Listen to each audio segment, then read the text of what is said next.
Bonsoir à tous, bonsoir Jean-Marc. Bonsoir Jérôme. À la une de l'actualité toulousaine de ce mardi 22 avril, les élections européennes avec la candidature inattendue de Myriam Martin du Front de gauche dans le Grand Ouest. Le TFC affronte Lyon demain, 9e du classement. Les Violets espèrent offrir une nouvelle victoire à domicile à leurs supporters. Et puis la 38e édition du Printemps de Bourges vient de débuter. Ce soir, nous vous proposons de découvrir Edza, un groupe toulousain de rock touareg qui jouera dans le festival Off. C'était une promesse de campagne de Jean-Luc Moudenc, revitaliser les commerces de proximité. Jean-Jacques Bolzan est en charge de cette mission. Nouvelle organisation des marchés, un second souffle pour le centre commercial Coppens-Caffarelli ou encore une offre tarifaire moins chère pour le stationnement en journée pour attirer les clients. Voici les premières mesures actuellement à l'étude. Le grand retour de la voiture à Toulouse, la nouvelle municipalité compte remettre en place le tarif de nuit dans les parkings souterrains, soit 5 € la soirée. Et ensuite, nous allons travailler sur du stationnement la journée, en faisant une demi-heure gratuite le matin, une demi-heure gratuite l'après-midi. Et ensuite, mais là, ça sera un travail en partenariat avec les associations de commerçants et les chambres consulaires, nous souhaitons mettre une demi-journée à 1 €. Mais là, nous allons voir quelle est la matinée et l'après-midi qui correspond le mieux aux attentes des commerçants. Le but, c'est de faire venir des personnes au moment creux de la semaine, de façon à ce qu'ils viennent consommer dans Toulouse. L'un des grands dossiers de Jean-Jacques Bolzan, le centre commercial Coppens-Caffarelli, moribond depuis des années. Ce centre commercial, justement, c'est en cours de vente. Donc, dès que l'acquéreur sera connu, je provoquerai une réunion avec le promoteur, les chambres consulaires, tous les acteurs du monde du commerce toulousain, de façon à ce qu'ensemble, on redynamise ce centre commercial. Il faut agrandir le secteur marchand de la ville de Toulouse, qui est concentré autour d'Alsace-Lorraine et Wilson.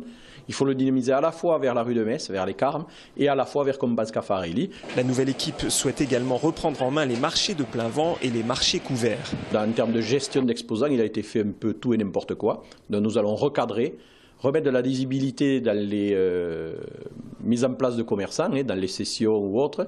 Et donc nous allons réorganiser les marchés, mais tout cela, je le précise bien, en partenariat avec les délégués des marchés et les chambres consulaires.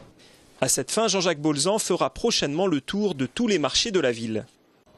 Retour surprise vendredi de Claude Dussert à la tête du Sicoval. Celui qui a fondé la communauté d'agglomération du sud-est toulousain en 1975 a été élu dès le premier tour avec 41 suffrages contre 34 pour François-Régis Valette, le président sortant. Claude Dussert a bénéficié du soutien de François Aumonier, le maire de Fourquevaux, qui s'est désisté en sa faveur. Comme tous les partis, le Front de gauche est en campagne européenne. Jean-Luc Mélenchon, eurodéputé sortant, sera sans surprise le chef de file dans le sud-ouest. Plus étonnant, Myriam Martin, personnalité politique toulousaine, sera elle candidate dans le Grand Ouest. Une circonscription qui comprend la Bretagne, les Pays de la Loire et le Poitou-Charentes. Beaucoup parlent d'un parachutage. Myriam Martin s'en explique. Ancienne dirigeante du nouveau parti anticapitaliste d'avril 2011 à mars 2012, Myriam Martin a intégré le Front de gauche en juillet 2012 et milite aux côtés de Jean-Christophe Célin, récemment encore lors des dernières élections municipales. Bien installée politiquement dans la région, c'est dans l'ouest de la France qu'elle défendra les valeurs du Front de gauche, selon la stratégie du parti. On ne considère pas ça comme un parachutage parce qu'en réalité ce sont des élections nationales et que ce découpage il est complètement arbitraire, il date de 2004 et c'est la droite qui l'avait voulu à l'époque. Nous avons un député sortant qui est Jean-Luc Mélenchon sur la grande région sud-ouest, donc il reprend disons un mandat supplémentaire s'il est élu et donc la répartition la plus je dirais logique en termes d'organisation de la campagne elle-même était l'ouest.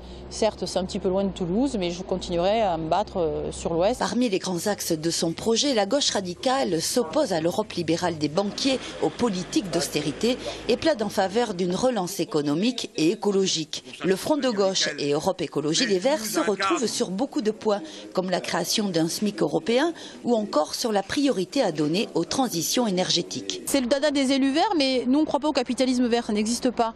L'écologie ne peut être que dissoute dans l'austérité. Si vous avez des politiques d'austérité, vous ne mènerez aucune politique alternative et transitoire.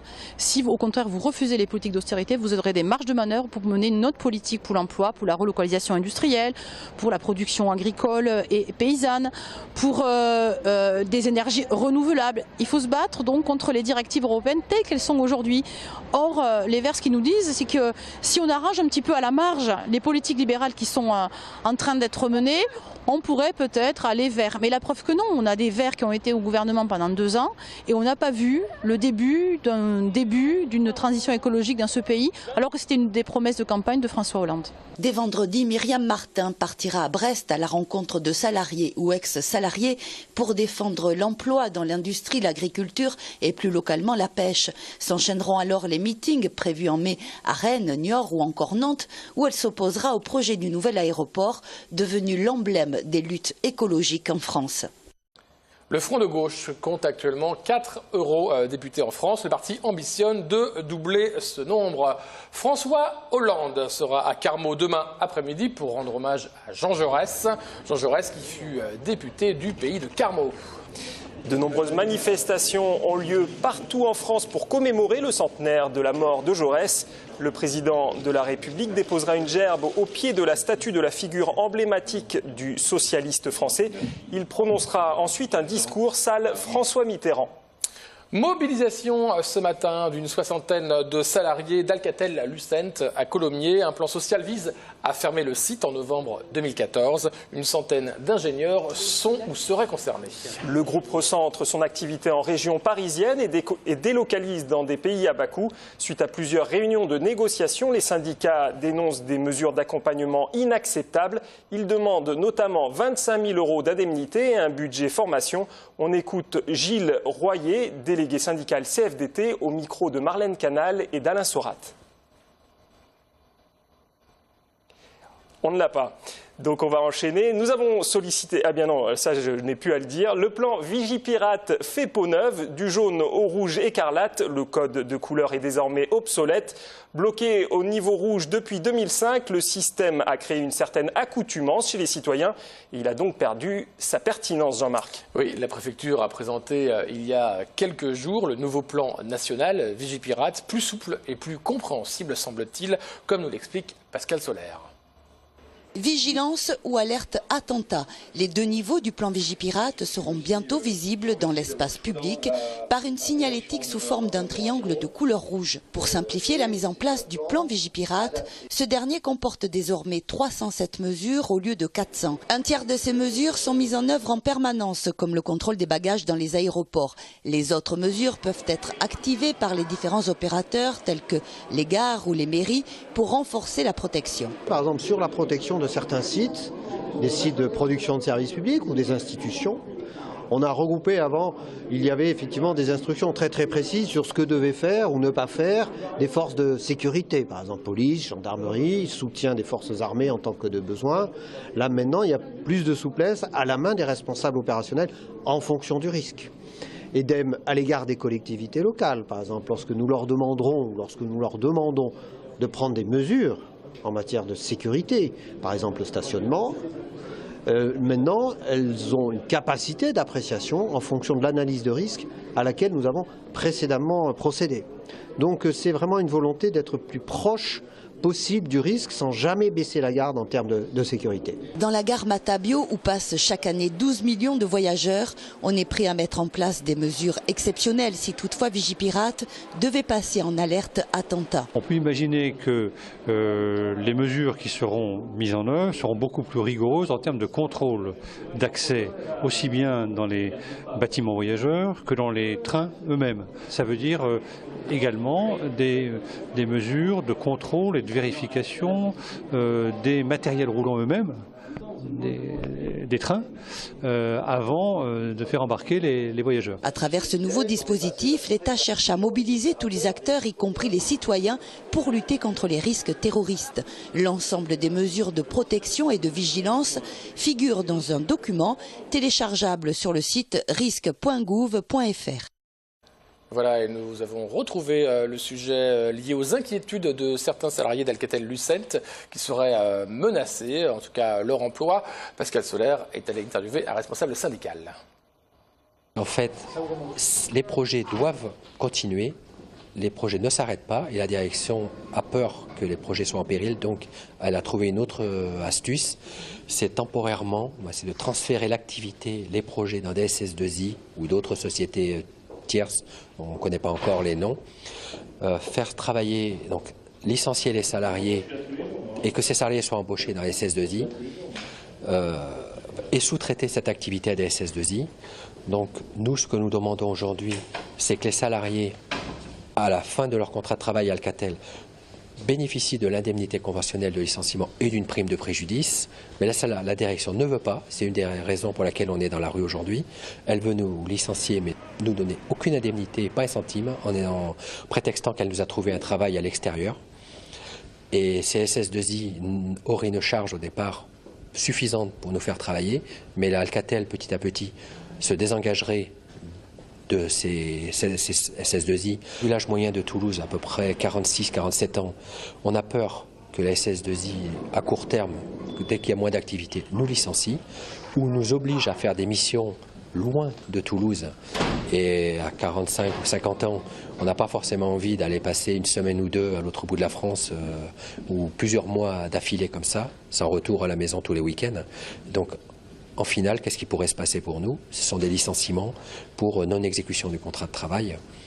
Et à ce moment-là, à nouveau sans indemnité. Donc, nous avons sollicité la direction d'Alcatel-Lucent qui n'a pas donné suite à notre demande d'interview. Les Émirats arabes unis renoncent à un gros projet d'équipement dans lequel Airbus Defence and Space était partenaire. Il s'agit d'un contrat de fourniture de systèmes et de contrôle des forces armées. La première phase du projet était évaluée à 400 millions d'euros. Et un peu de sport maintenant, Jérôme. TFC ou TFC Lyon, ce sera l'affiche demain à 18h30 de la 34e journée de championnat de la Ligue 1 au Stadium. Oui, le TFC pointe actuellement à la 9e place du classement. Objectif du club à 5 jours de la fin de saison, se maintenir en première partie de tableau et faire plaisir à ses supporters. Les victoires au Stadium ont en effet été rares cette saison. François Guinle. Après 2 défaites, l'heure est à la réaction pour le TFC. Il leur reste 5 matchs avant la fin du championnat, dont 3 à domicile. Une dernière ligne droite qui débute face à Lyon avec des objectifs clairs. Il ne s'agit pas de terminer en roue libre en pensant que l'objectif est déjà atteint. Il s'agit de respecter le club, de respecter les gens qui nous soutiennent, les gens qui payent pour venir nous voir. Et puis il s'agit de bien préparer la saison qui vient. Il y a 90% de l'effectif qui sera encore là la saison prochaine. On s'aperçoit que quand les saisons sont bien finies, généralement les suivantes, s'il n'y a pas trop de changements dans l'effectif, les suivantes, elles s'engagent de suite très très bien. 9e, les Violets se sont fixés comme objectif une 6e ou 7e place. Ben Bassat, Thiago et Chantôme sont indisponibles face à l'OL. Des Lyonnais, 3e meilleure équipe à l'extérieur, mais qui ne se sont plus imposés ici depuis 2005. Abel Aguilar, qui pourrait dépanner en défense centrale demain, espère que cette série va se poursuivre, histoire de redonner le sourire aux supporters qui n'ont vu que 4 victoires au Stadium. Il s'est trouvé qu'à l'extérieur, nous avons eu plus de réussite, plus de facilité à marquer des buts. Mais l'intention est la même, la motivation aussi, celle de gagner tous les matchs, encore plus pour les supporters. Alors on va tout faire sur cette dernière étape, ces 3 dernières rencontres à domicile pour gagner et qu'ils repartent contents. TFC Lyon, coup d'envoi, demain 18h30. Et Jean-Marc, vous avez reçu aujourd'hui Xavier Garbajosa pour le compte de l'émission Pro D2 de TLT. Vous avez parlé avec lui de l'économie du rugby. Et oui, notamment des budgets qui n'ont rien à voir quand on a une équipe du top 14 ou quand on a une équipe de Pro D2. Et ça va évidemment du simple au double, voire au triple. Je vous propose de découvrir un extrait de cette émission qui sera diffusée juste après le journal à 19h25. Économiquement, ces 3 villes, là, Lyon, La Rochelle, Agen, c'est moins en concurrence que Tarbes, Pau. Dans la partie économique jouait énormément. Hein, on voit vraiment la différence entre une équipe comme La Rochelle et Agen et Pau et Narbonne qui sont les outsiders, parce qu'Agen était à 2 doigts de gagner à Pau, était à 2 doigts de gagner à Narbonne, La Rochelle était à gagner à Pau, donc c'est vraiment, on voit qu'il y a une véritable différence de niveau. Mais il n'y a pas une fois ou une autre d'ailleurs que voilà, une équipe était en Pro D2, elle monte au top 14, elle n'a pas un budget énorme et pourtant, miracle, elle s'en sort bien. Pour exister en top 14, 2014, il faut avoir un groupe étoffé, il faut la qualité, il faut doubler, voire tripler les postes, parce qu'entre les joutes européennes, le championnat, les blessures, les sélections des uns, les doublons, etc., on se retrouve dans un championnat qui va à 2000 à l'heure. Et je crois que les équipes, pour pouvoir bien figurer, ou en tout cas se maintenir et avoir un peu d'ambition, il faut avoir un groupe étoffé. Et pour ça, il faut avoir un budget, il faut être économiquement viable. Voilà, émission co-animée par Christophe Gasque. Le printemps de Bourges débute aujourd'hui et se tient jusqu'à dimanche. Porte-drapeau de la toute jeune scène toulousaine, le groupe Kidwise jouera dans le cadre des découvertes du festival. Pour autant, bien d'autres formations de la région seront à Bourges. C'est le cas d'Edza à la table d'harmonie demain soir. Dans le cadre du festival Off, le groupe s'est notamment illustré en première partie de Femi Kuti au bikini ou encore sur la grande scène des Franco l'an passé. Un portrait signé Nathalie Witezak et Aurelio Roda. Des mélodies et un groove puisés dans le désert. Edza nous invite dans son univers de blues, rock et chansons traditionnelles d'Afrique. Sa musique porte un regard sur la culture et le devenir du peuple touareg, dont est issu le chanteur Omar Adam. J'ai rencontré la première fois Menad Moussaoui, le bassiste, et à l'époque j'étais bijoutier.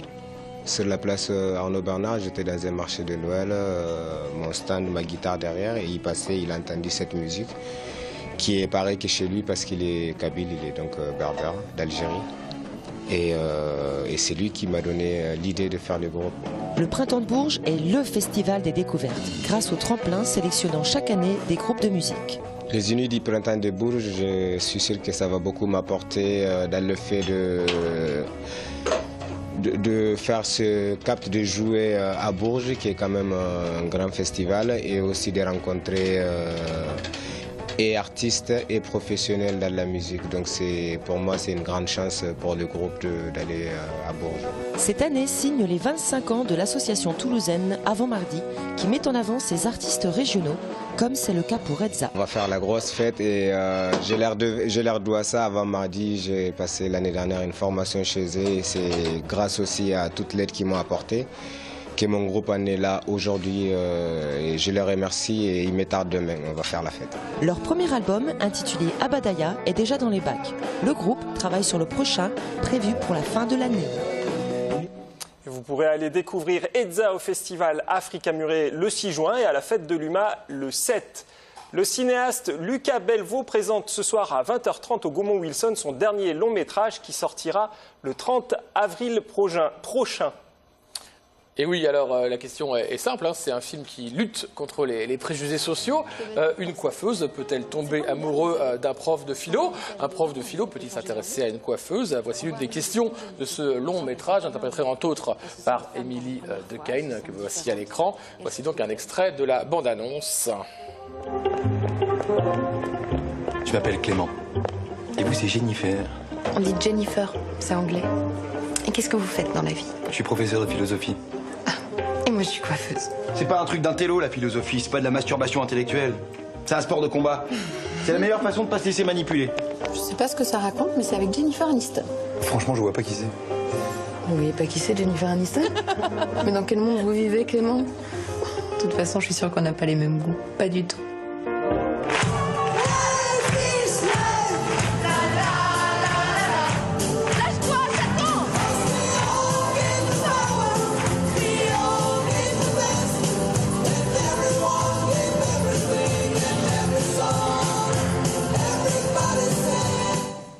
Je vous rappelle que ce film sera projeté en avant-première ce soir au Gaumont Wilson à 20h30. C'est la fin de cette édition. Merci Jean-Marc. Merci Jérôme. Bonne soirée à tous. Prochaine édition demain à 19h.